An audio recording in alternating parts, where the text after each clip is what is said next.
We're going to discuss how to find out when Bitcoin will finally bottom. In addition, we're going to look at the price point. So these are predictions that I am making based on technical factors, looking at history, understanding human psychology. All of these things help us arrive at the most likely, the highest probability end date for the bear market, or at least the pivot low, as well as the potential price point where Bitcoin will bottom.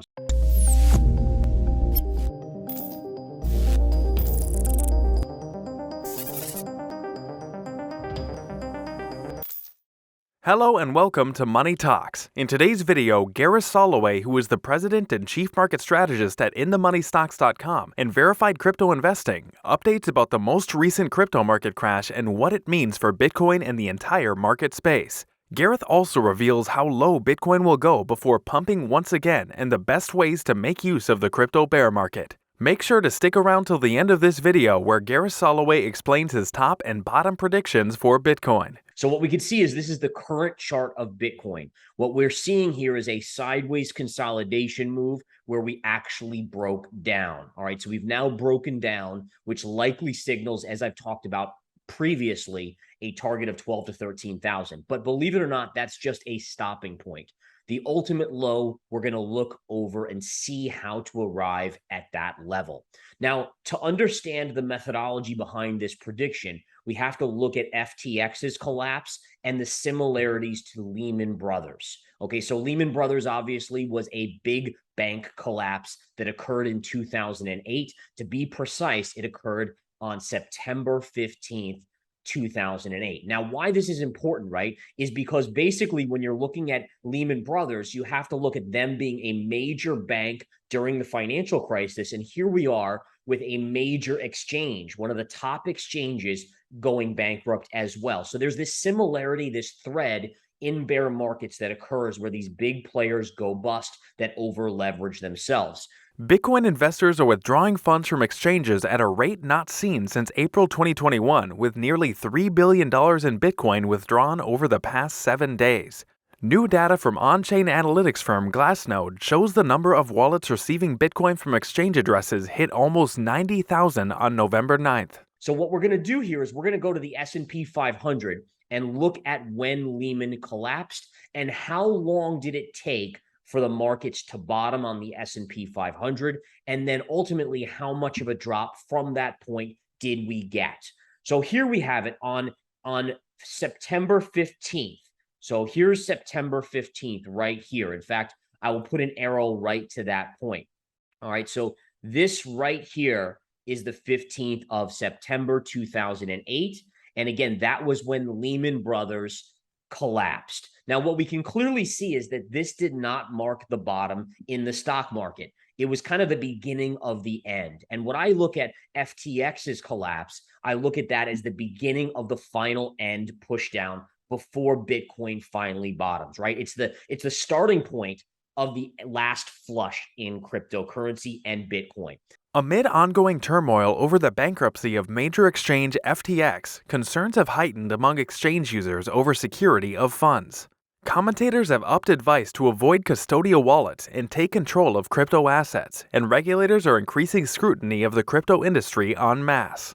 So what we can clearly see is we were trading right around 1,200 to 1,300 when it was announced. From that point on, we made our low in March of 2009 on the S&P 500 in the 600 range. So right there, if you conclude that the FTX is the Lehman Brothers of 2022, we know that we generally have approximately a 50% decline to go in Bitcoin from the beginning of that move to the downside on the FTX collapse. So that's right around 20,000, which puts us just a little bit below, based on current levels of the breakdown, just below $10,000, right? So maybe around 9,000, give or take just a little bit.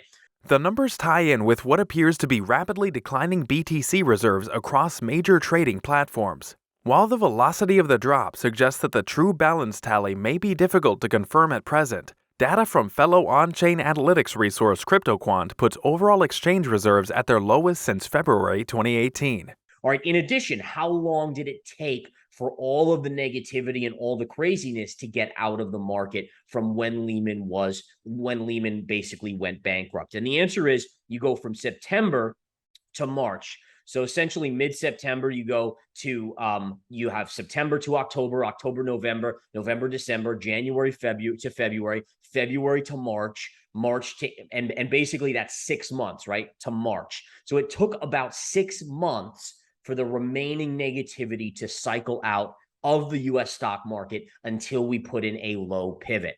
Now, interestingly enough, you could say, okay, well, the Federal Reserve came out with stimulus and we saw obviously this kind of bottoming being put in. And you're like, and a lot of people would rightly say, well, how does that equate to a period where we have inflation and the Fed is very unlikely to come to the rescue in the next 6 months? Number one, I think that within about 6 months, you'll start hearing about an economy that is likely to force the Fed, maybe not in the first half of 2023, but in the second half, you will start to hear about the likelihood they will have to stimulate. Number two, I equate the Fed coming to the rescue in 2009 and the bottom being put in on the S&P to regulation and transparency measures being put into effect. So essentially what I'm saying to you is that for crypto, they don't necessarily need the Fed to start printing again to get that bottom in place. Instead, what the crypto market is craving is transparency and regulation. Basically, open the books, show everything to the public, and that alone will draw big money in, just like the Fed printing money in 2009, that drew big money in at those lows and started to reverse the move up. Now let's flip over to Bitcoin's chart right here, right? In fact, I'll go to this one. So basically what we're doing here is from the collapse, which was at a price right here, right? So really we want to use this trend line because this was the break point right here. So from this collapse, which was around 18,600, that's approximately 50% drawdown would bring us to around 9,000 and change, right? Right around 9,000, we'll call it. All right, just a little bit below that level, or a little bit above that level. So that's now your bogey target on Bitcoin. Now, in addition, what I think we should look at is we should go back to 2017 and notice that we had the same sort of sideways cycle and then a breakdown. And what's fascinating here is that if you look at this breakdown, so number one, this is freaky, right? So let's go back here.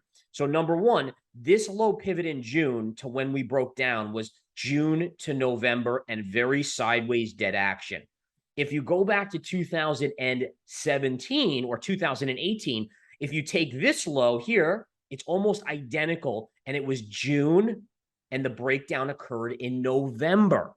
So all of a sudden, we have this scenario where this is replicating, where you have this fall. Now, if you look at this, right, where you have this fall and this bottoming period in crypto markets, in Bitcoin, this was from November, when? To April. Or to March. So, right, so November through March. Now, think about this, folks. How long is that?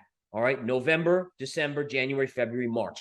It's basically 5 to 6 months. Same thing as what we saw in the S&P, as well as what we're now expecting. So you see the similarities. This is fascinating price action, in my opinion. So, do you agree with Gareth Soloway's technical analysis of Bitcoin charts? Tell us in the comments. Also, don't forget to like and subscribe. See you soon with the next video. Thank you so much for watching.